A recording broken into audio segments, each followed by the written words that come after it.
శ్రీ మహాగణాధిపతయే నమః, శ్రీ మహాసరస్వత్యై నమః, శ్రీ గురుభ్యో నమః. 2026వ సంవత్సరము ఫిబ్రవరి మాసంలో 1వ తారీఖు నుండి 15వ తారీఖు మధ్యన మిథున రాశి వారికి గోచార ఫలితాలు ఎలా ఉన్నాయో తెలుసుకుందాం. ఈ పక్షంలో ప్రథమార్థం లోపల ఉన్నటువంటి గ్రహస్థితి, సూర్యుడు 13వ తారీఖు వరకు మకర రాశిలో సంచరిస్తున్నాడు, తదనంతరం కుంభరాశిలోకి ప్రవేశిస్తున్నాడు.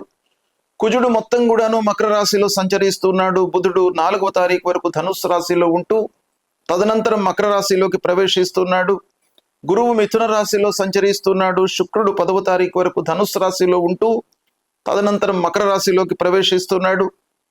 ఇక శనీశ్వరుడు మీనరాశిలో సంచరిస్తున్నాడు. రాహువు కుంభము, కేతువు సింహంలో సంచరిస్తున్నారు. ఈ విధంగా గ్రహస్థితి ఉంది.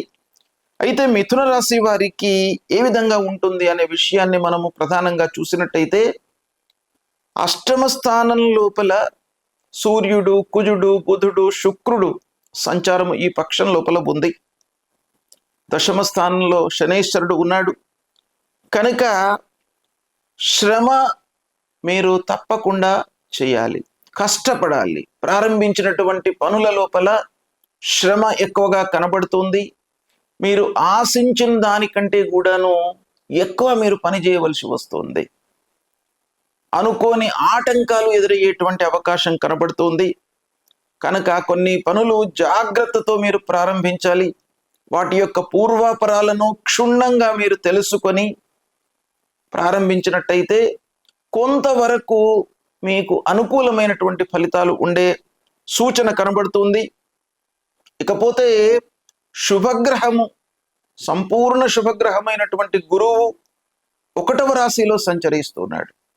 జన్మరాశిలో సంచరించడము ప్రతికూలమే అయినప్పటికీ శుభగ్రహము దశమాధిపతి 1వ స్థానంలో సంచరించడం మూలకంగా మీరు చేస్తున్నటువంటి పని లోపల కొంత స్థిరత్వము కలిగేటువంటి అవకాశము ఉంది.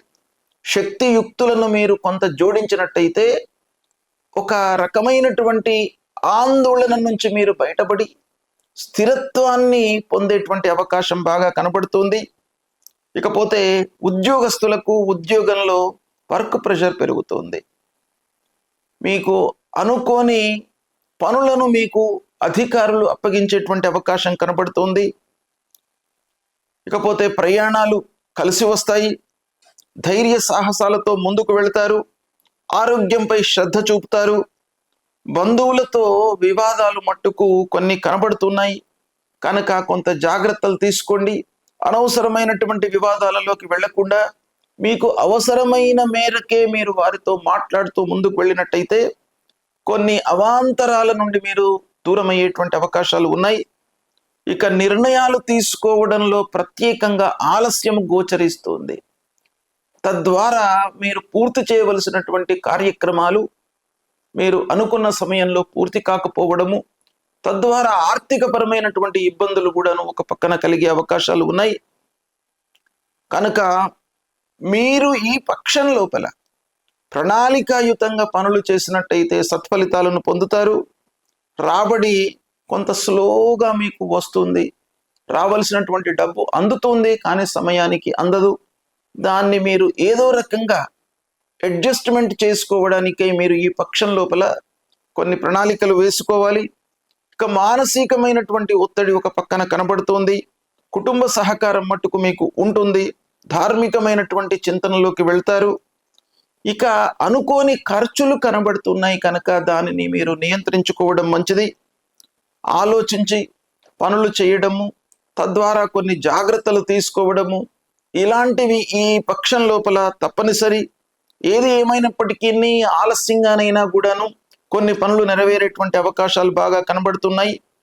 కనుక మిథున రాశి వారు ఓవరాల్గా ఈ పక్షం లోపల విష్ణు సహస్రనామ పారాయణం చేసుకోండి. అంటే ఆ శ్రీమన్నారాయణుణ్ణి మీరు ప్రతినిత్యం కూడాను కొలిచినట్టయితే, విష్ణు సహస్రనామ పారాయణం చేసినట్టయితే తప్పకుండా మీ స్థితిని స్థిరంగా ఉంచేటువంటి అవకాశాలు ఉంటాయి. కనుక మీరు ఆ భగవంతుణ్ణి ఆశ్రయించండి, అనుగ్రహాన్ని పొందుతారు. శుభం.